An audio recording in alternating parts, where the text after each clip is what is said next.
Number 10 is Wake Up, Dead Man. I love the commitment to subverting the genre. This is a genre that I love, but it got stale and Rian Johnson revived it. The mystery almost takes a backseat, replacing it as a meditation of faith and religion, which I found really interesting. And Knives Out has always had a great lead character, and this one continues it for sure, with Josh O'Connor being brilliant, by the way. I would say that this has the weakest supporting cast out of the three films. I don't think any of them were given much to do. Not that they're bad actors, but I just think, like Andrew Scott, for example, the film would be exactly the same without him in it. And I don't for 1 second think that any of these characters have done it. At 9 is Weapons. Quite a simple film, but the structure and format make it a really interesting way to tell the story. It keeps it engaging and offers different perspectives, which I think is really well done in a horror genre. All the cast really do their job well. Julia Garner is this sort of mess of a young teacher, irresponsible and doesn't really have her life together. She plays that really well. And Josh Brolin, he reminds me a lot of Hugh Jackman's character in Prisoners, this dad who's overprepared and then suddenly loses control. The supernatural stuff was a bit lacking, but the early intrigue makes up for it. It's warfare. That's why it makes the film great.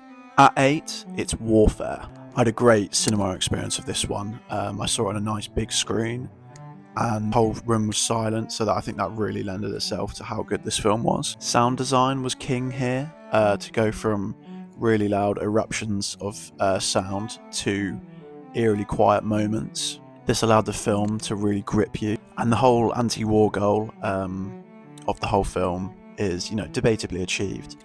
But by the end of it, you are thinking, what's the point in all of that in terms of Frankenstein conflict? At number 7, it's Frankenstein. I love Del Toro films. I think you can really tell that this was always his dream project. His dramatic style really suits the film and the theme brilliantly, I thought. The commitment to real-world locations and costume design really came through on the screen. Although some of the tower shots were a little bit janky and felt a little bit artificial, I thought. But I love Universal monster films. I hope they always keep updating them and improving on them visually. Number 6 is F1. This was exactly what I wanted from this film. It's Brad Pitt having a great laugh. There's some great driving sequences. Really does a great job of integrating real-world F1 into the film, I thought. But yeah, overall I had such a blast watching this film. Yes, it is a corporate blockbuster, slightly unoriginal, but it does a great job of it. And Kaczynski was exactly the right choice to direct this film. At 5 is Bugonia. This really stuck with me. I'm not a huge Lanthimos fan, but I really loved The Favourite. I wasn't too keen on Poor Things or Kinds of Kindness, but I thought this delivered a metaphor really efficiently. I thought the whole core message of the film was delivered brilliantly, with the links to nature and global warming through the alien metaphor. And Emma Stone could easily win another Oscar, as well as Jesse Plemons as well, for sure. Number 4 is 28 Days Later. I love when sequels go and change the genre of the whole series. I mean, this is barely a zombie film.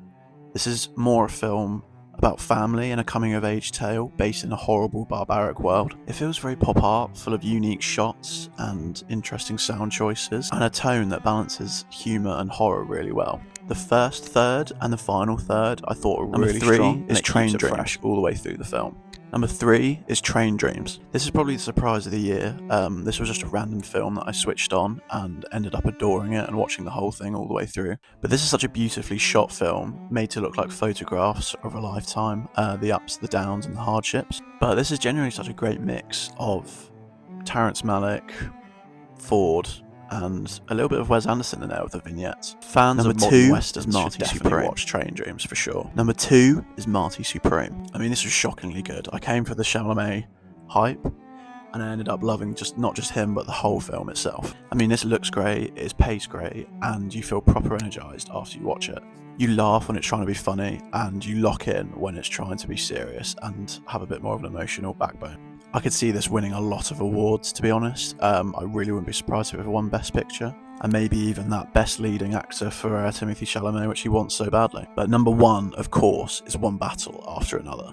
This was probably my favourite cinema experience of 2025. I also think Sean Penn probably had the best performance of last year.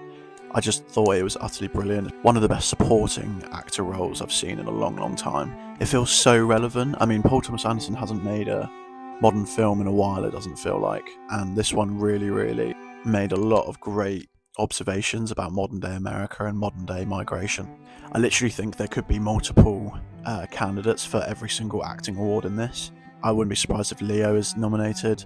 I wouldn't be surprised if Chase Infinity is nominated, and obviously Sean Penn will be nominated. I think One Battle After Another is a modern day classic. I think we'll look back on it in 10 years and think that was the best of the 2020s for sure. I think 2025 was a mixed bag of films for sure. I think that 2026 will have huge blockbusters that are going to be right at the top. I have such high hopes for The Odyssey and even higher hopes for Dune Messiah, to be honest. I think 2025 had more of a low-key period. I think there were some huge films, but there weren't any like huge hits like a Nolan or a Villeneuve being released.